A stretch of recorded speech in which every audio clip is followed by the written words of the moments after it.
हैं बच्चों step mathematics channel में। और बच्चों आज हम लोग स्टैटिस्टिक्स पोर्शन पढ़ेंगे। स्टैटिस्टिक्स पोर्शन में हमें क्या पढ़ना है, सबसे पहले हमें पढ़ना है कि डेटा के टाइप्स क्या हैं, डेटा क्या है और मीन मीडियन मोड, ये सारी चीज़ें हमें पढ़नी है।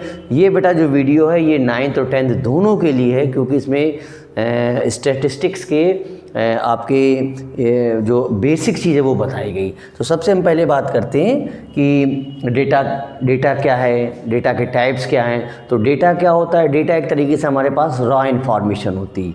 डेटा हमारे पास क्या है, एक रॉ इन्फॉर्मेशन। अब उस रॉ इन्फॉर्मेशन को किस तरीके से हम रेगुलेट करते हैं, किस तरीके से हम प्रेजेंट करते हैं, वो सारी चीज़ें हमें सिखाई जाएंगी स्टैटिस्टिक्स में। बात क्लियर है। तो अगर हम बात करते हैं कि डेटा क्या है, डेटा एक होती है रॉ इन्फॉर्मेशन। एक रॉ इन्फॉर्मेशंस है, उस रॉ इन्फॉर्मेशंस को किस तरीके से हमें असेंडिंग ऑर्डर में या डिसेंडिंग ऑर्डर में या रो वाइज या कॉलम वाइज हमें एडजस्ट करना है, ये सारी चीज़ें हमें पढ़नी होती है स्टैटिस्टिक्स में। स्टैटिस्टिक्स में अब हम डेटा की बात करेंगे तो डेटा आपके पास 2 टाइप्स के हो गए। एक हो गया आपका पास प्राइमरी डेटा, नंबर 1 हो गया प्राइमरी, और दूसरा हो गया सेकेंडरी। तो अगर बात करें प्राइमरी डेटा और सेकेंडरी डेटा की, तो सबसे पहले हम बात करते हैं प्राइमरी डेटा की। तो प्राइमरी डेटा क्या होते हैं, बहुत छोटी सी बात कर रहे हैं। जैसे आप सभी बच्चे हैं, आप सभी 10 बच्चों को या 15 बच्चों को, 20 बच्चों को एक टारगेट दिया जाए कि आपको ये पता करना है कि कितने लोग आपकी सिटी में या आपके अगल बगल ग्रेजुएट हैं। ठीक, आपको ये एक तरीके से एक टारगेट मिलता है, सपोज करते हैं, ठीक है ना। तो जब आप इन्फॉर्मेशन गेदर करके लाते हैं, अब आप खुद जाते हैं, इन्वेस्टिगेट करते हैं कि कितने लोग ग्रेजुएट हैं, उनकी आप एक लिस्ट बना लेते हैं, ठीक है ना।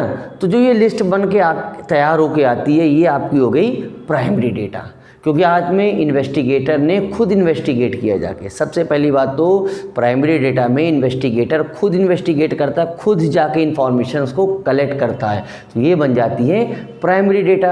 अब यही प्राइमरी डेटा को आप बुक्स में या किसी जर्नल्स में या किसी मैगज़ीन में जब आप इसको दे देते हैं, जब वो छप जाती है तो वो बन जाती है सेकेंडरी डेटा।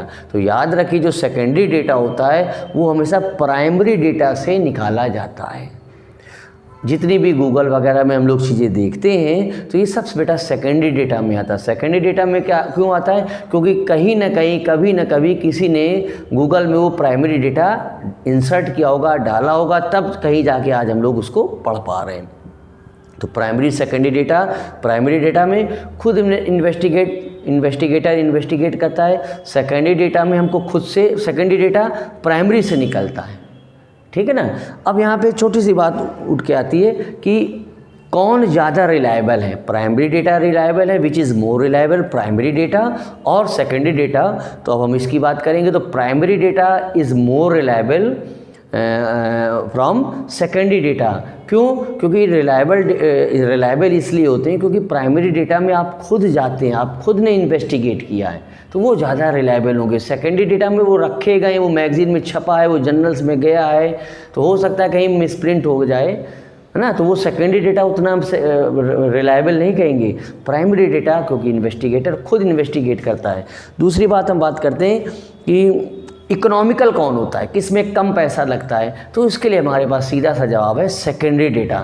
सेकेंडरी डेटा में कम पैसा लगता है, ये मतलब इकोनॉमिकल होता है। उसका रीज़न ये है क्योंकि प्राइमरी डेटा में जब आप इन्वेस्टिगेट करते हैं, जब कोई टीम इन्वेस्टिगेट करेगी तो कहीं ना कहीं इन्वेस्टिगेट करने के लिए उसको कहीं ना कहीं अलाउंसेस की ज़रूरत पड़ती है। अब वो इन्वेस्टिगेट कर रहा है जाके, तो जाहिर सी बात है कि वो मोटरसाइकिल से जाएगा, कार से जाएगा, किसी भी व्हीकल से जाएगा, तो पेट्रोल का भी वो चार्ज लेगा आपसे। अगर वो इन्वेस्टिगेट कर रहा है तो फिर जाहिर सी बात है कि अलाउंस लेगा, खाने का भी अलाउंस लेगा, तो वो रेट बढ़ते चले जाते हैं। भाई ऐसे फ्री में तो कोई करेगा नहीं। सेकेंडरी डेटा में क्या होता है, इसमें तो आपने क्या किया, सेकेंडरी डेटा तो आप गूगल वगैरह से आप 1 सेकंड में आप इन्फॉर्मेशन गेदर कर लेते हैं। तो ये सेकेंडरी डेटा 10-5 रुपए में आपको कोई भी प्रोजेक्ट चाहिए होता तो आप लोग ज़्यादातर आप सर्च आउट करते हैं कि यहाँ पर हमको डिटेल मिल जाए, तो वो सेकेंडरी डेटा से, मतलब सेकेंडरी डेटा तो गूगल वगैरह से इन्फॉर्मेशन आपको बहुत रिलायबल रेट में मिल जाती, तो ये हो जाते हैं सेकेंडरी डेटा। दूसरी बात करते हैं कि टाइम किस में ज़्यादा लगता है, तो टाइम लगेगा प्राइमरी में क्योंकि इन्वेस्टिगेटर खुद इन्वेस्टिगेट करेगा, सेकेंडरी में कम टाइम लगता है, ठीक है ना। तो ये तो बात हो गई हम लोग की प्राइमरी और सेकेंडरी डेटा में। अब सपोज़ करो हमारे पास डेटा आ गया है कुछ इस तरीके से, 2 3 4, सपोज करो 7 आ गया, फिर इधर 9 आ गया, फिर 11 आ गया, फिर इधर 13 आ गया, फिर इधर 14 आ गया, फिर 70 आ गया, फिर 80 आ गया। ऐसे कुछ डेटा पड़ा हुआ है। तो हम इसमें ये देखेंगे कि सबसे कम इसकी रेंज हम पहले निकालेंगे। हम इसकी क्या निकालेंगे? रेंज। तो रेंज के लिए हमें क्या देखते हैं कि मैक्सिमम वैल्यू क्या है। रेंज के लिए हमें क्या देखना होता है? Maximum value minus minimum value. हमारे पास मैक्सिमम वैल्यू कितनी? 80 हमें देख लेना होगा। मिनिमम वैल्यू कितनी? आपके पास 2, तो इसकी रेंज आ गई 78। तो एक नंबर का क्वेश्चन पूछ लेता है कि रेंज कैसे डिफाइन करोगे। तो रेंज के लिए हमें मैक्सिमम वैल्यू देखनी होती है और मिनिमम वैल्यू। ये तो छोटी सी बात करी हम लोगों ने रेंज की। अब हम लोग और आगे बढ़ते हैं, इसमें और क्या क्या बातें बताई गई उसकी बात हम करेंगे। देखो, अब हमको कुछ चीज़ें यहाँ पे सपोज करो हमको ऐसे दे रखी है 10 to 20, 22, 30, जो डैश है इसको 2 हम पढ़ेंगे, और 32, 40, 42, 50, 52, 60 सपोज करो ऐसे दे रखा है। तो जो ये ऐसे एक लाइन जा रही है इसको बोलते हैं क्लास इंटरवल। इसको क्या पढ़ा जाएगा? Class interval. जो ये लाइन इस तरीके से है इसको पढ़ेंगे हम क्लास इंटरवल। अब ये क्या होने वाली क्लास इंटरवल का मतलब क्या हुआ कि 10 to 20 ऐसे डेटा जो 10 से 20 के बीच में लाई कर रहे हैं उसको हमने इस इंटरवल में रख दिया, पहले क्लास इंटरवल में। 20 से 30 वाले जो लाई कर रहे हैं डेटा उनको हमने सेकंड में रख दिया, ऐसे थर्ड में रख दिया, ऐसे फोर्थ में रख दिया, ऐसे फिफ्थ में रख दिया। तो जो ये पहला जो 10 लिखा हुआ है इसको हम पढ़ते हैं लोअर लिमिट। इसको क्या पढ़ते हैं? Lower limit. और इस 20 वाले को पढ़ते हैं अपर लिमिट। ये भी हमको पढ़ लेना है। तो हमने क्या बात करी? लोअर और अपर लिमिट। तो क्लास, अब हम आपसे रैंडमली पूछेंगे फर्स्ट, सेकंड, थर्ड, फोर्थ। हम पूछेंगे फोर्थ क्लास इंटरवल में लोअर लिमिट क्या है, तो आपका आंसर आएगा 40। हम तुमसे पूछेंगे अपर लिमिट क्या है, आपका आंसर आएगा 50। तो ये 40, 50 ये, या इस वाले में क्या है? ये अपर लिमिट है, ये अपर लिमिट है, ये सारे लोअर लिमिट है और ये सारी अपर लिमिट है। अब हम बात करते हैं क्लास मार्क की। अब हम बात करेंगे क्लास मार्क की। तो क्लास मार्क में क्या करना है कि आपके पास जो लोअर लिमिट है और जो अपर लिमिट है उसको ऐड करके 2 से डिवाइड कर दो। सपोज करो इसका हमें क्लास मार्क निकालना, तो लोअर कितनी है 20, अपर कितनी 30, और 2 से डिवाइड कर दिया तो वो 25 ही आने वाली। इसकी बात करें 40, 50 की, तो 40 + 50/2 ये 90 आपने कर दिया और ये आपने बता दिया क्लास मार्क। क्लास मार्क इस तरीके से निकालेंगे। ऐसे हमें पढ़ना होगा क्लास साइज। क्या पढ़ना होगा? Class size. तो क्लास साइज का मतलब क्या है कि upper limit minus lower limit. वो फॉर्मूला क्या आ जाएगा? Upper limit minus lower limit. Upper limit कितनी 40, लोअर लिमिट कितनी 30, तो 10 इसका क्लास साइज आ गया। अपर लिमिट 60, लोअर लिमिट 50, इसका क्लास साइज भी 10 आ गया। तो ये तो हम लोगों ने छोटी सी बात करी थी किस तरीके से कि क्लास साइज क्या है, क्लास इंटरवल क्या है, उसमें अपर लिमिट क्या है, उसमें लोअर लिमिट क्या है, प्राइमरी डेटा क्या है, सेकेंडरी डेटा क्या है, और दोनों में डिफरेंस भी पढ़े। हम लोग पढ़ रहे हैं बेटा स्टैटिस्टिक्स पढ़ रहे हैं हम लोग क्या पढ़ रहे हैं? स्टैटिस्टिक्स पढ़ रहे हैं, ठीक है ना।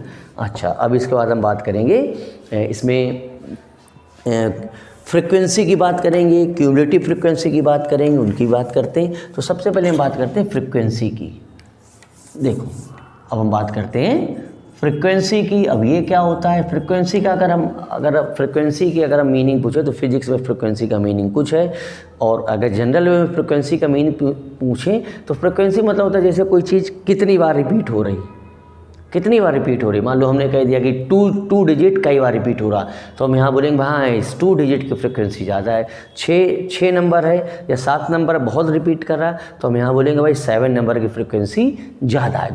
तो हम सपोज करो फ्रीक्वेंसी हमारे पास कुछ इस तरीके से आ गई। कोई नंबर 2 टाइम्स रिपीट कर रहा है, कोई नंबर 4 टाइम्स रिपीट कर रहा है, कोई नंबर 6 टाइम्स, कोई नंबर 8 और कोई नंबर 10, ऐसे ही 12 लेट कर लेते। तो हमें ऐसे फ्रीक्वेंसी निकल आई। सपोज करते हैं जो नंबर 15 है वो 2 टाइम्स रिपीट कर रहा है, नंबर 10 है वो 4 टाइम्स हमें दिखाई दिया, नंबर 3 है वो 6 टाइम्स दिखाई दिया, और नंबर 1 है वो 8 टाइम्स दिखाई दिया, और नंबर सपोज करो 7 है वो 10 टाइम्स दिखाई दिया और नंबर 9 है वो 12 टाइम्स दिखाई दिया। तो इस तरीके से हम जो टाइम्स आ रहा उसको हम फ्रिक्वेंसी मान लेते हैं 2, 4, 6, 8, 10, 12। ये किसकी फ्रिक्वेंसी? 15 की फ्रिक्वेंसी। 10 4 बार दिख रहा, 3 6 बार, ये लेट किया हमने इसे।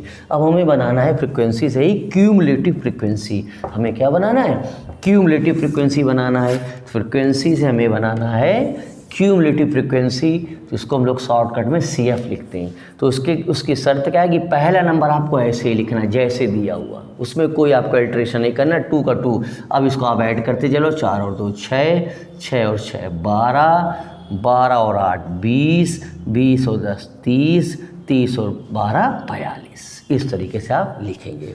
ठीक। अब इसको पेपर में इस तरीके से आप ये डैश नहीं, जो हमने बनाया है डायगोनल, ये नहीं बनाओगे। तो यहाँ हम इसको हटा देते हैं जिससे कि तुम्हें चीज़ें क्लियर हो जाए। इसको हटा देते हैं। चलो यहाँ से हटा देते हैं, ये भी हटा दिया, ये भी हटा देते हैं, ये भी हटा देते हैं और ये भी हटा देते हैं। चलो अब देखो एक बार कैसे हमने बनाया।